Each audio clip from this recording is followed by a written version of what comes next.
ہمارے معاشرے میں آج طلاق کی ریشو بڑھ رہی ہے. ہر مہینے ہر 2 مہینوں میں ہم سنتے ہیں فلاں گاؤں میں فلاں محلے میں فلاں کی بیٹی کو فلاں کے بیٹے نے طلاق دے دی ہے. ہم یہ بھی سنتے ہیں سفید ریش بوڑھے اپنے بیویوں کو بھی طلاق دے دیتے ہیں.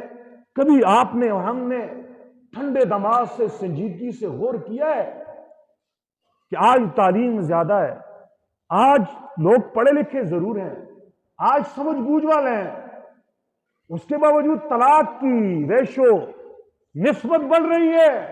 پہلے ہم کہیں سالوں میں کبھی سن لیتے تھے ایک آدھ طلاق کا واقعہ, آج یہ طلاق کیوں زیادہ بڑھ رہی ہے؟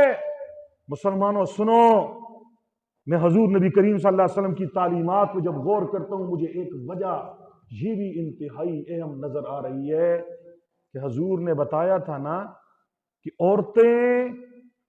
عورتیں اپنے خاون کے بستروں کا خیال رکھے گی, ان کا کردار ٹھیک ہوگا, فحاشی نہیں کریں گی, اوریانی نہیں کریں گی, کسی کے ساتھ اشنائیاں نہیں لگائیں گی.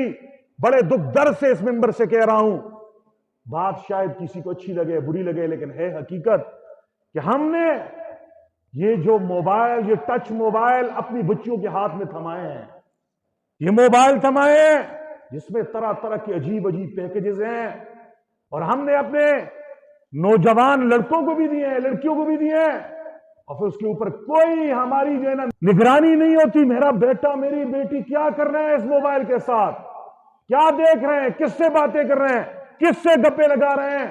وہی موبائل سے جو عادتیں بنتی ہیں کل یہ کسی کے گھر کی زینت بھی بنتی ہے, وہاں بھی اس کا نشہ نہیں اترتا, وہاں بھی یہ معاملات ہوتے ہیں. جب اللہ کی ستاری کی چادر ہٹ جاتی ہے معاملات کھل جاتے ہیں, تو پھر 1 2 3 یہ طلاق دی جاتی ہے.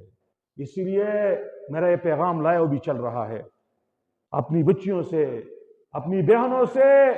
یہ میں کہنا چاہتا ہوں رسول اللہ کے اس خطبے کے الفاظ اپنے دل کی تختی پہ لکھ لیں, اللہ یوتین فرشکم احدا, کہ اپنے خاوند کی چارپائی پہ اس کے گھر کی چار دیواری میں کسی ایرے خیرے نتو خیرے کسی کو بھی اندر انٹری کی اجازت نہ دیں, چاہے کوئی خوش ہوتا ہے ناراض ہوتا ہے, چاہے چچا زاد ہے, مامو زاد ہے, خالہ زاد ہے, ہر وہ رشتہ دار جس سے شریعت نے پردے کا حکم دیا ہے اس سے پردہ کیا جائے گا. طلاق کی نسبت ریشو کم ہوگی, گھر جنت نظیر بنیں گے, میاں بیوی کی محبتوں میں اضافہ ہوگا. اگر ان تعلیمات کو ہم پس پش ڈالیں گے تو یاد رکھو طلاق کی تعداد بھی زیادہ ہوگی, گھر جہنم کدے بن جائیں گے, سکون ختم ہو جائے گا, قتل و قتال زیادہ ہو جائے گا. آج ہم سنتے ہیں فلاں جگہ پہ واقع ہو گیا, کسی نے کسی کی جان لے لی ہے, فلاں جگہ پہ مار دیا.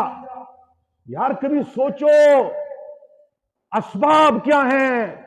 کوئی مسلمان دوسری کی جان کب لیتا ہے؟ کب لیتا ہے؟ معمولی بات پہ نہیں لیتا.